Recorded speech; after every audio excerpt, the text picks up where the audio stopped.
Assalamualaikum warahmatullahi wabarakatuh. Salam sejahtera untuk kita semua.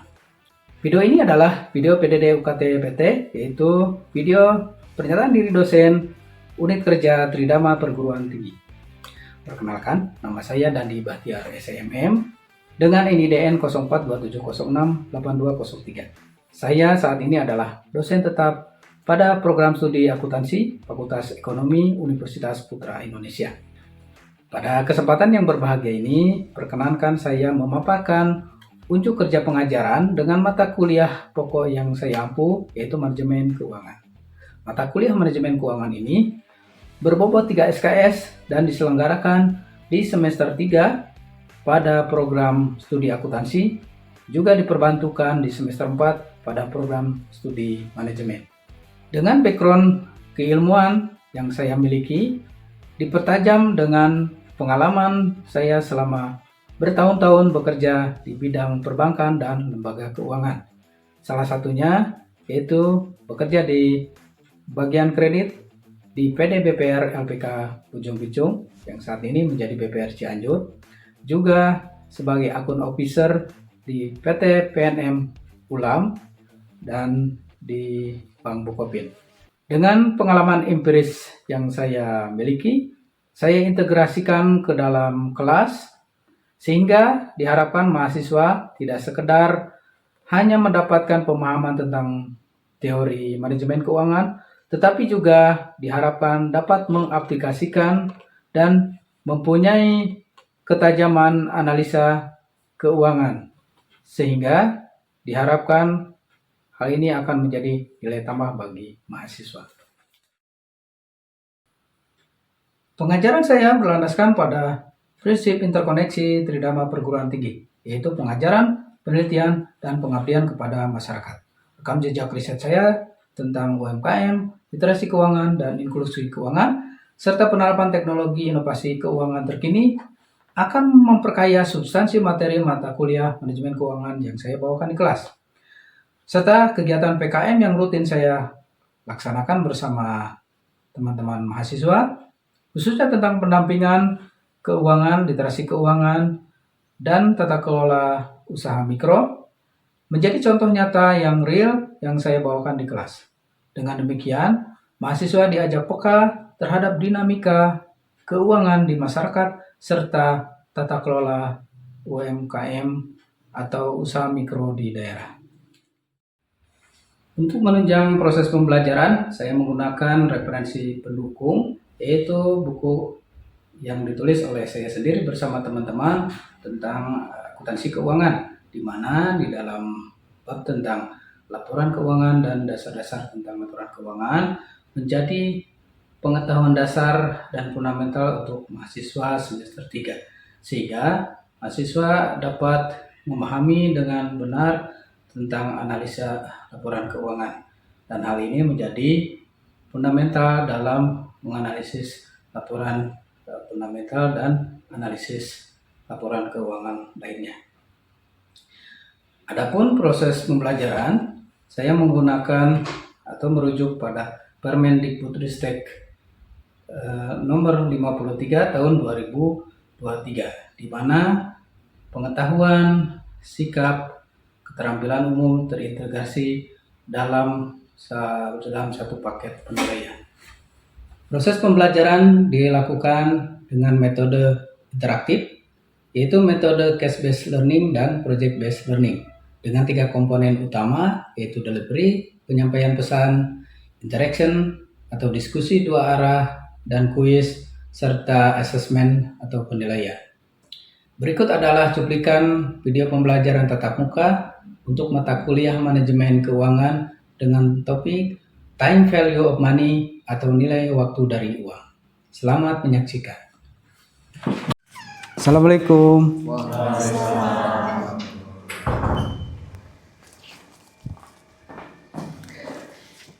Selamat pagi anak-anak. Oke.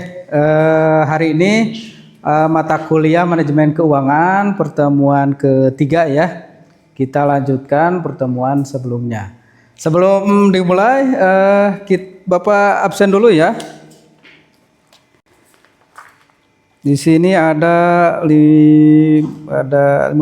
Hadir semua ya? Hadir. Oke, terima kasih. Baik teman-teman, hari ini materinya tentang TPM ya, Time Value of Money. Nah, sebelum Bapak lanjutkan, masih ingat kemarin pelajarannya? Masih ingat materi yang kemarin tentang analisa keuangan? Masih. Oke. Baik, sebelum mulai Bapak coba tes dulu ya. Oke, masih ingat apa itu analisa keuangan? Raka? Analisa laporan keuangan digunakan untuk mengetahui kondisi laporan keuangan perusahaan dan rasio-rasio keuangan. Oke, ya bagus ya Raka jawabannya. Jadi analisa keuangan itu digunakan oleh perusahaan ya untuk menganalisa keuangannya ya. Satu lagi coba, apabila perusahaan sudah mengetahui ya laporan keuangannya, mengetahui analisa keuangannya, nah itu nanti akan digunakan untuk apa? Ya bisa jawab? Langkah selanjutnya mengambil keputusan investasi atau pendanaan, Pak. Oke, bagus sekali. Kemarin ya. Sekarang kita lanjutkan ke materi minggu sekarang tentang time value of money. Oke. Teman-teman bisa Bapak minta fokus dulu ya. 10 menitan. Oke. Nah, teman-teman, apa itu yang disebut dengan time value of money ya? Jadi di dalam materi ini teman-teman nanti akan diberikan ya metode cara bagaimana ketika Anda mempunyai sumber daya ya keuangan aset itu harus diinvestasikan ke mana ya. Nah, di time value of money itu ada 3 hal ya. Yang pertama itu di situ ada aset ya, yang keduanya di situ ada bunga, yang ketiganya di situ ada waktu. Nah, dengan 3 aspek itu nanti aset keuangan akan berpengaruh ya, akan mempengaruhi besar kecilnya dari nilai aset keuangan. Sehingga kalau teman-teman sudah paham, nanti ketika menginvestasikan akan tahu tuh investasinya.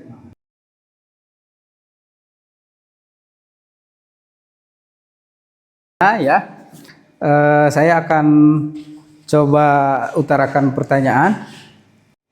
Oke, nah sebagai pemantik ya, misalnya gini, kalau teman-teman mempunyai uang ya, dikasih penawaran uang, teman-teman milih yang mana nih? 1 juta dikasih sekarang atau 1 juta dikasih satu tahun lagi? Coba? Sekarang. Ya, betul ya. Nah, itu yang disebut dengan time value of money. Jadi nilai sekarang itu berbeda dengan nilai yang akan datang. Walaupun di situ nilainya sama ya, 1 juta. Kenapa bisa berbeda? Karena di situ nanti ada waktu, ada bunga, dan juga ada nilai uangnya yang nanti akan berubah karena faktor bunga dan waktu tadi. Oke ya. Kita lanjut. Nah ini teman-teman ya, jadi dalam konsep dasar TPM ini simulasinya nanti ketika ada project itu akan seperti ini ya. Tahun pertama pasti 0, tahun keduanya jadi 100 ya, T-nya itu time-nya ya.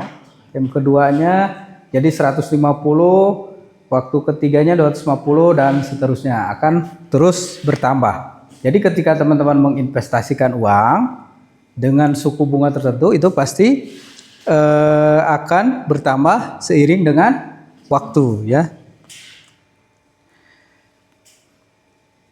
Nah, di sini juga tadi sudah disebutkan ya, disinggung bahwa dalam TPM ini ada yang namanya faktor bunga ya. Faktor bunga itu penting.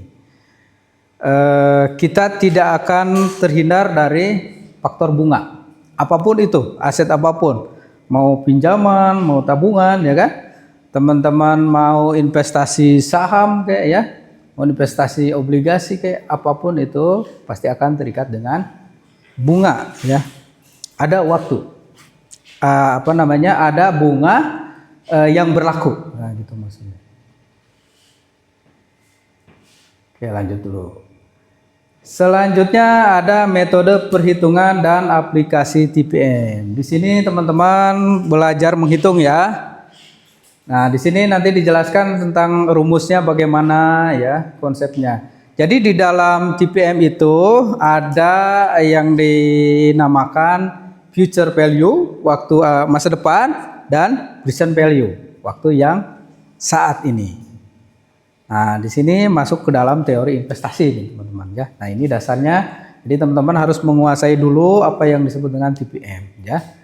Nanti pengaplikasiannya teman-teman bisa untuk menghitung investasi. Oke. Yang pertama itu ada konsep future value ya. Jadi menghitung nilai akumulasi dari investasi di masa depan ya. Tentu dengan memperhitungkan bunga majemuk. Bunganya majemuk. Jadi bunga berbunga istilahnya ya, bunga berbunga. Di mana nilai uang itu akan bertumbuh seiring dengan waktu. Ya, semakin panjang maka nilai investasinya akan semakin besar. Rumusnya itu ya ada FV itu future value sama dengan PV present value dikali 1 plus I. I-nya itu adalah suku bunga. Ya, dipangkat dengan N-nya itu periodenya. Jadi berapa? Misalnya 5 tahun ke 10 tahun gitu ya.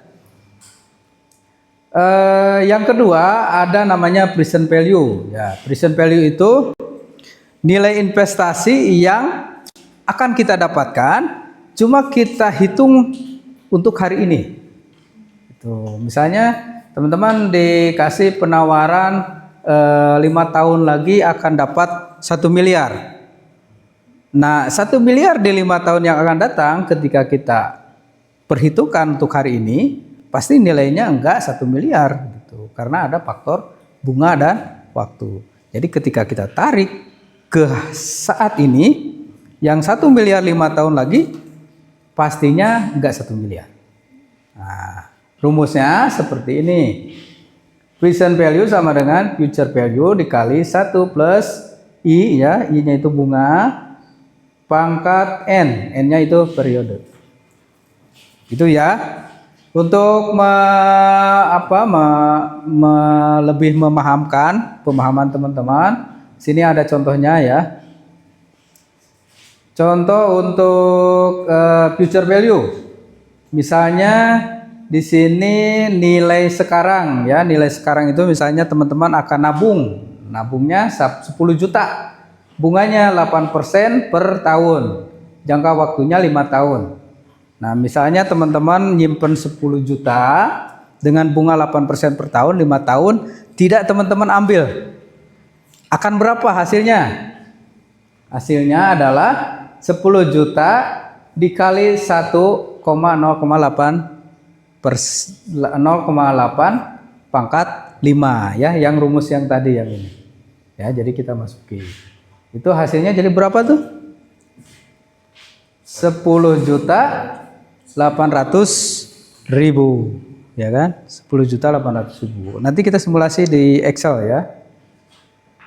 Contoh yang kedua, present value. Contohnya misalnya teman-teman akan mendapatkan 20 juta 4 tahun lagi dengan bunga 10 tahun. Ketika kita tarik nilai sekarangnya berapa, berarti tinggal dimasukin ke rumusnya ya. 20 juta dibagi 1,10 pangkat N-nya itu 4 tahun. Nah, hasilnya silakan ya dihitung sendiri.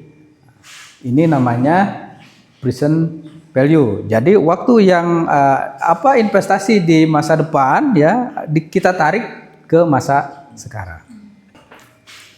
Oke, lanjut ya. Di dalam TPM juga ada namanya anuitas ya. Nah, anuitas itu apa? Anuitas itu adalah arus kas yang masuk yang tetap setiap periode. Misalnya teman-teman investasinya saya mau investasi akan nabung setiap terima gaji, berarti setiap bulan kan saya nabungnya tetap bisa 1 juta. Nah itu dinamakan konsepnya anuitas. Jadi teman-teman misalnya nabung 1 juta gitu. Ya, jadi tetap. Nah, penerapannya ya. Sekarang kita lihat penerapan dalam bisnis dan kehidupan. Implementasi pada perencanaan keuangan pribadi. Nah, TPM itu tadi sudah disinggung ya. Itu bisa untuk mengelola tabungan ya, untuk deposito serta pendidikan jangka panjang untuk masa depan lah ya, untuk anak-anak. Nah, itu bisa digunakan dengan TPM. Jadi teman-teman kalau sudah memahami konsep ini, ketika teman-teman misalnya punya rencana anak saya itu 6 tahun lagi harus masuk sekolah, butuh biaya berapa, itu bisa direncanakan dengan rumus TPM. Jadi saya harus nabung berapa gitu, gak harus ikut asuransi gitu kan. Tapi asuransi juga boleh kan, asuransi karena kan sudah jelas skemanya. Tapi teman-teman misalnya ke bank juga bisa hitung tuh bunganya berapa. Kalau setiap bulan saya menyisihkan uang misalnya 200, 300 gitu kan, 500, itu 6 tahun lagi akan dapat berapa, itu bisa dihitung ya. Yang kedua, optimalisasi pembiayaan konsumsi jangka panjang. Nah ini misalnya teman-teman berencana mengambil kendaraan. Nah, setelah kendaraan roda 2-nya lunas misalnya, berencana kita ngambil kendaraan roda 4. Nah itu bisa kita hitung ya. Misalnya kalau kita ngambil cicilannya berapa, nah itu sebenarnya di rumus TPM ya. Jangka waktunya berapa, nah bisa diaplikasikan. Yang terakhir nih yang penting nih, evaluasi kelayakan investasi bisnis. Jika teman-teman misalnya ya punya uang 1 miliar, nah itu kan pasti banyak tuh investasinya. Ini mau diinvestasikan kemana nih? Apakah beli tanah, apakah deposito, apakah beli saham gitu kan? Itu semua bisa dihitung. Nanti hasilnya lebih besar yang mana? Nah itu namanya evaluasi bisnis ya, evaluasi kelayakan investasi bisnis. Oke, lanjut. Selanjutnya penerapan dalam bisnis dan kehidupan ya. Nah, tadi karena kita itu konsep materi ini kan untuk para pemangku kepentingan ya, pemegang kewenangan gitu ya, selevel manajer misalnya, manajer keuangan. Nah dengan TPM ini teman-teman nanti bisa mendukung untuk keputusan investasinya ya, keputusan strategisnya dari manajemen keuangan seperti apa. Salah satunya, nah turunannya itu ada nanti NPV, Net Present Value, ada IRR juga, Internal Rate of Return ya. Kemudian juga bisa untuk analisis efisiensi operasional melalui leasing ya, sewa guna. Ataupun misalnya untuk evaluasi operasional dalam perusahaan juga itu bisa dengan TPM ini ya. Jadi manfaatnya banyak teman-teman.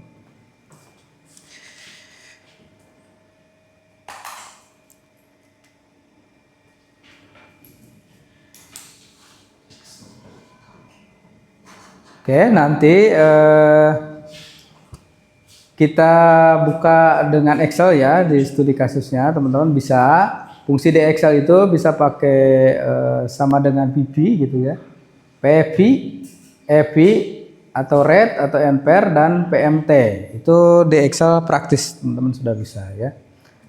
Nanti juga bisa dengan simulasi tabel. Nah, kita kerjakan sama-sama yang ini ya, dan analisis investasinya.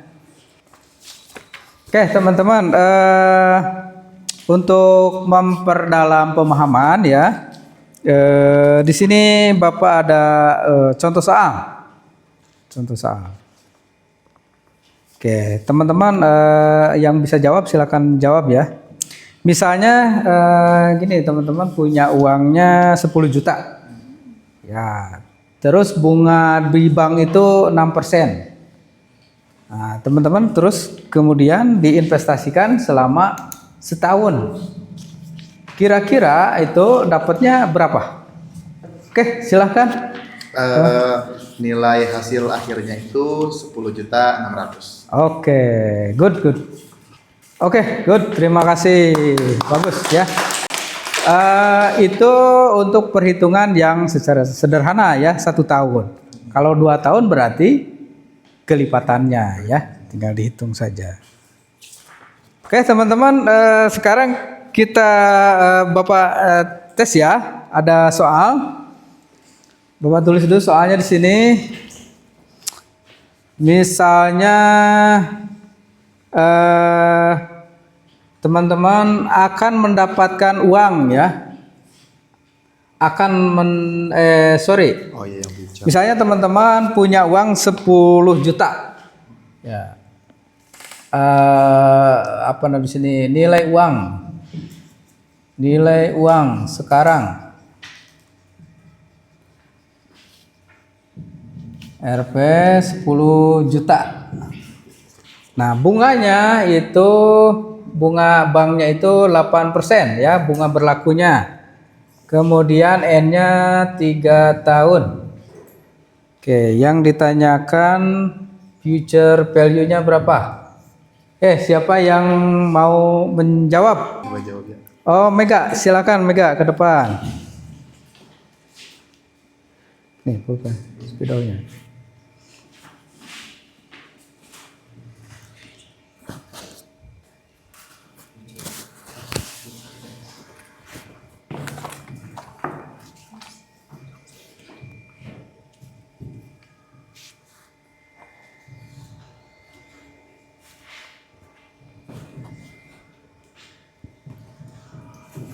Ya.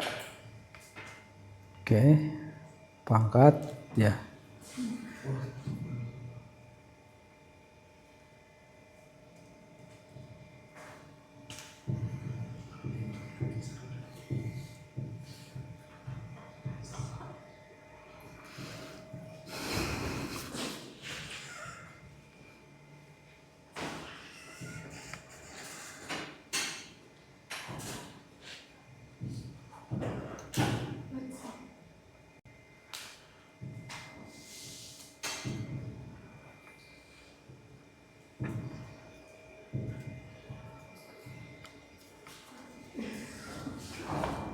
Dah? Oke, silakan duduk. Gimana teman-teman, benar nggak? Betul, iya. Udah paham ya? Begini ya cara menghitungnya. Oke, terima kasih Mega. Oke teman-teman, sekarang kita praktek ya studi kasus. Di sini ada 3 soal. Teman-teman silakan bagi 3 kelompok ya. Bagi 3 kelompok. Ini kelompok A, kelompok B, kelompok C. Di situ ada soal. Silakan teman-teman kerjakan ya, diskusikan. Bapak kasih waktu 15 menit ya. Silakan mengerjakan. Kalau ada yang kurang dipahami boleh ditanyakan. Oke, silakan. Ini kelompok A. Ya. Tugasnya beda-beda. Ini kelompok B. Kelompok C, silahkan mengerjakan.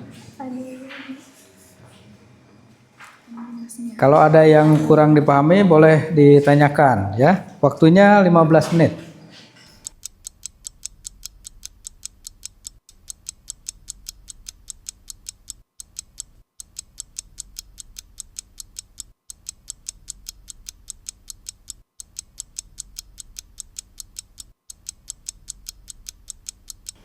Oke, waktunya habis. Silakan setiap kelompok menjawab ya.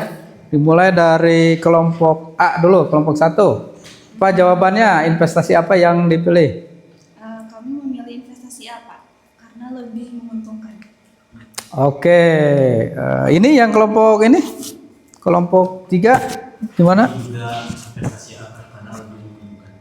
Lebih menguntungkan, nilainya lebih besar gitu ya. Dibandingkan investasi B-nya. Kalau yang ini yang kelompok 2. Saya lebih memilih investasi B, Pak. Oke, alasannya? Karena walaupun returnnya tidak sebesar investasi A, tetapi saya rasa itu lebih aman dan lebih tidak sebanyak itu risikonya untuk dalam jangka waktu lama. Oke, bagus, good. Oke, bagus ya teman-teman, ada jawabannya berbeda ya. Yang kelompok 1 sama kelompok 3 itu sama, karena memilih investasi A itu lebih menguntungkan ya. Dari sisi bunga dan jangka waktunya lebih pendek. Tapi yang kelompok 2 ya memilih investasi B karena lebih aman dan sustainable ya, lebih panjang ya. Secara keilmuan investasi itu sah-sah saja ya. Mana saja yang teman-teman boleh pilih itu tergantung subjektivitas teman-teman ya. Jadi kalau di dalam investasi itu ada investor itu ada beberapa karakter ya. Ada yang memang risk taker, yang senang risiko, ada yang orangnya yang senang yang aman-aman saja. Nah, kelompok 2 ini termasuk yang aman-aman saja ya. Dan kelompok 1 dan 3 itu yang risk taker. Jadi senang yang berisiko ya. Namanya di saham itu. Nah, contohnya saham gitu ya. Kalau yang aman itu obligasi, reksadana itu contoh yang aman ya. Nah, itu salah satu bentuk pengaplikasian dari TPM, teman-teman ya. Bagus. Terima kasih jawabannya. Aplaus buat kita semua. Baik, nanti kita sudah di akhir sesi ya. Nanti teman-teman dicek di LMS, di situ ada tugas sudah Bapak masukkan ya. Nanti teman-teman silakan jawab di LMS-nya ya menggunakan akunnya masing-masing. Nah, kita sudah di akhir sesi ya. Sudah Sudah 2 jam lebih. Sebelum diakhiri ya. Jadi kita coba simpulkan ya teman-teman ya. Jadi yang disebut dengan TPM itu time value of money ya, tadi ada 3 faktor ya. Yang satu nilai asetnya, yang kedua bunga, betul, yang ketiga waktunya ya. Jadi TPM itu dipengaruhi oleh 3 faktor tersebut ya. Tetapi ketika teman-teman menguasai TPM, teman-teman nanti bisa mengaplikasikan ya dalam investasi, khususnya dalam evaluasi investasi ya. Walaupun dalam kehidupan sehari-hari itu sangat berguna. Contoh teman-teman mau memilih, saya butuh kendaraan nih, saya punya penghasilan misalnya 10 juta, saya nanti untuk cicilan berapa ya? Nah, itu bisa dihitung dengan TPM ya. Itu kalau di Excel itu rumusnya PMT. Jadi angsurannya berapa. Terus bisa juga menghitung nilai bunganya berapa, IRR. Nah, itu fungsinya TPM teman-teman. Jadi sangat berguna ya. Oke, kalau begitu saya rasa teman-teman tadi sudah memahami, sudah menjawab tugas-tugasnya ya, contoh-contoh kasusnya. Waktunya juga sudah habis ya.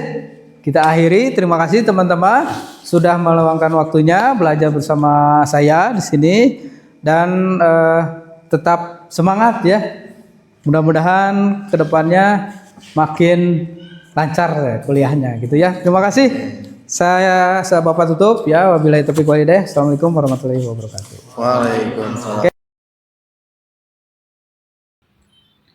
Demikianlah proses pembelajaran tatap muka mata kuliah manajemen keuangan yang saya ampu di program studi akuntansi Fakultas Ekonomi Universitas Putra Indonesia. Melalui penggabungan rekam jejak pengalaman saya di bidang perbankan dan lembaga keuangan mikro, serta rekam jejak penelitian dan pengabdian kepada masyarakat. Tentu saja dengan penggunaan buku atau daftar pustaka, referensi utama maupun pendukung seperti referensi pendukung buku yang saya tulis yaitu akuntansi keuangan. Dengan ini maka saya berkomitmen untuk membawa pembelajaran berbasis OBE di mana mahasiswa tidak hanya mengasah tentang pemahaman teori manajemen keuangan, tapi juga mempertajam analisis dan pemikiran kritis mahasiswa. sehingga diharapkan mahasiswa dapat mengambil keputusan keuangan yang etis dan aplikatif. Besar harapan saya, unjuk kerja pengajaran ini dapat memberikan gambaran yang utuh tentang komitmen dan kualifikasi saya sebagai dosen yang disertifikasi dalam menjalankan tugas Tridharma perguruan tinggi. Terima kasih saya ucapkan yang sebesar-besarnya kepada tim penilai dan asesor sertifikasi dosen. Semoga pemaparan ini dapat menjadi pertimbangan yang terbaik dalam proses sertifikasi dosen. Akhir kata, wabillahi taufiq wal hidayah. Assalamualaikum warahmatullahi wabarakatuh.